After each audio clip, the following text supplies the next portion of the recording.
Spending a few minutes preparing for an interview can make a big difference. The difference between getting that coveted job and not. We're talking about spending 10 to 15 minutes sitting quietly, going over various bits of information so you are prepared for whatever the interviewer might throw your way.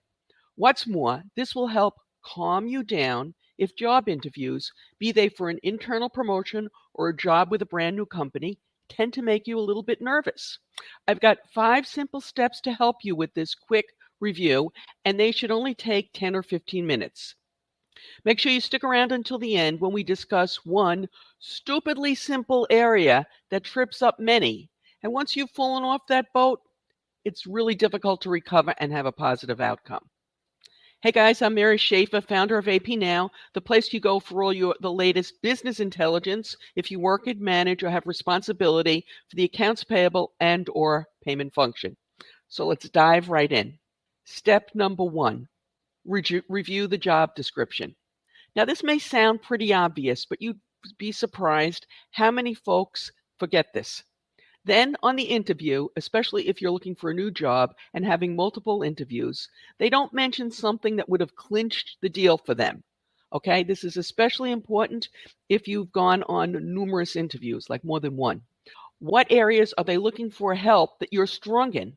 When you look at the job description, you'll see that, and you definitely want to mention these, especially if it is something that not many people have experience with.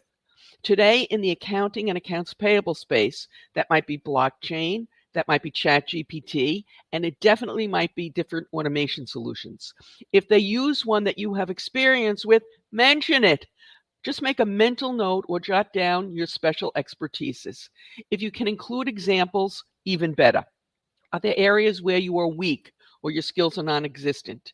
How are you going to address them? Of course, you will not bring these up. And you should get so lucky as to have the interviewer not bring them up either. As my brother likes to say, the odds of that happening are between slim and none, and slim is out of town. Your response might not knock it out of the ballpark, but at least you won't be left there grasping at straws.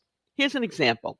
Let's say they want someone who knows ABC automation solution, and you don't have that, but you know DEF automation solution. You could say they are similar, if they are.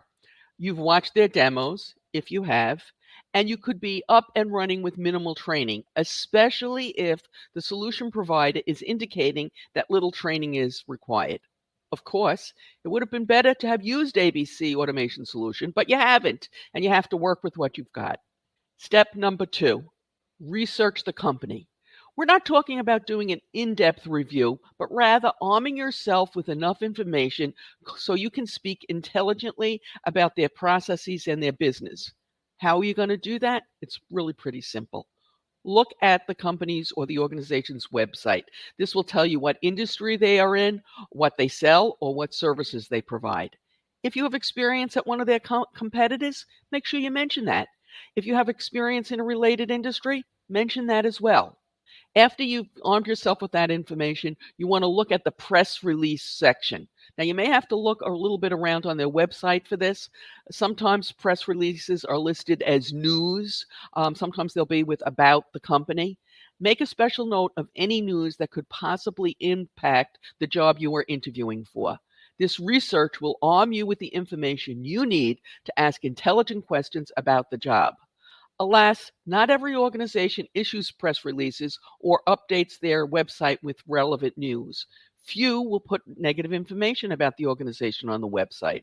So, what you want to do is a quick Google search, and you want to use both the company name and any nicknames it might be known as. So, for example, if you were going for a job at Meta, you might also search for news about Facebook and even FB.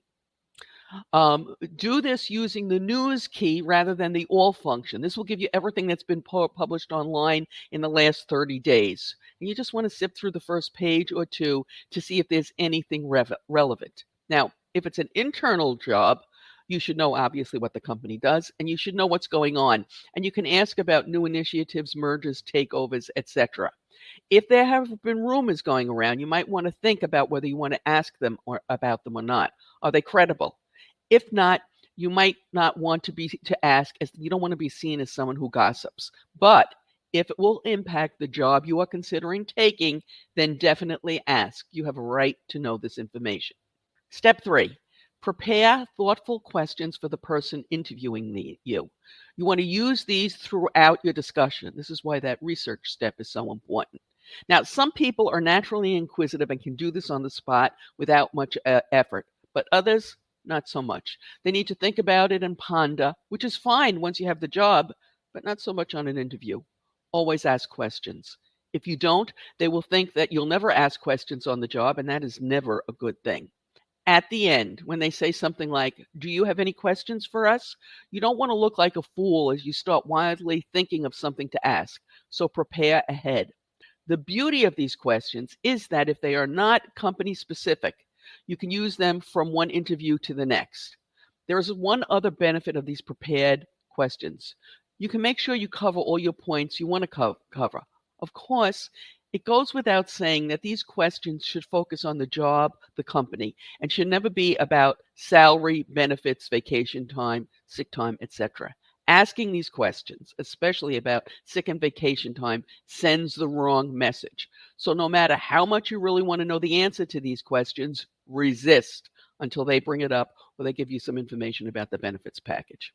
Step 4, print out a hard copy of your resume if you're going for a live interview. Now, you're probably thinking that you shouldn't need to do this and that the interviewer should be prepared, and you're right. But often they're not, and they'll ask. You would have hoped they've done their homework, but if they haven't, well, you want the job, and one way to not get it is to point out that they're not prepared.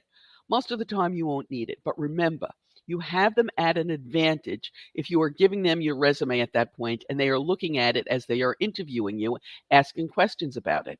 It highlights your strengths, okay? And that's a real plus for you.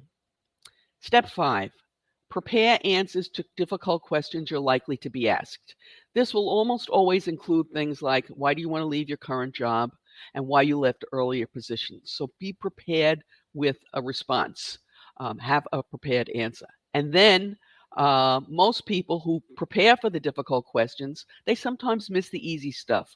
They blow the whole interview because they forgot to go over the basics that they haven't looked at in a while. The area that many overlook is the very basic questions related to how things work in accounts payable or accounting for that matter. There's a good chance the interviewer may start asking questions about the nuts and bolts of the operation. He or she simply wants to know if you know what you're supposed to know. Get this wrong, and you'll have eliminated yourself from consideration for that position. No one is going to hire someone as an accounts payable manager if they don't know what the master vendor file is or what the three-way match is. Now, we've got several videos to help you answer those questions, and I'll link to them in the description below. So finish watching this, and then you can look at some of them if you feel you need that little bit of extra help. Now, let's face it. Most folks are a little nervous when they go on a job interview. And if you're like me, the more you want the job, the more nervous you're likely to be.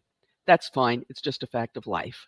But, and this is a big but, sometimes when we're nervous, we say things that are probably better left unsaid, things we know better than to say. And in a more relaxed setting, we would have caught ourselves before we blurted out this better left unsaid stuff.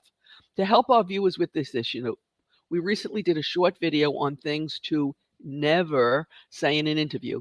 You can watch it right now using the link that has appeared on your YouTube screen and is in the description. As always, I appreciate your thumbs up, your subscribes, your comments, and your share.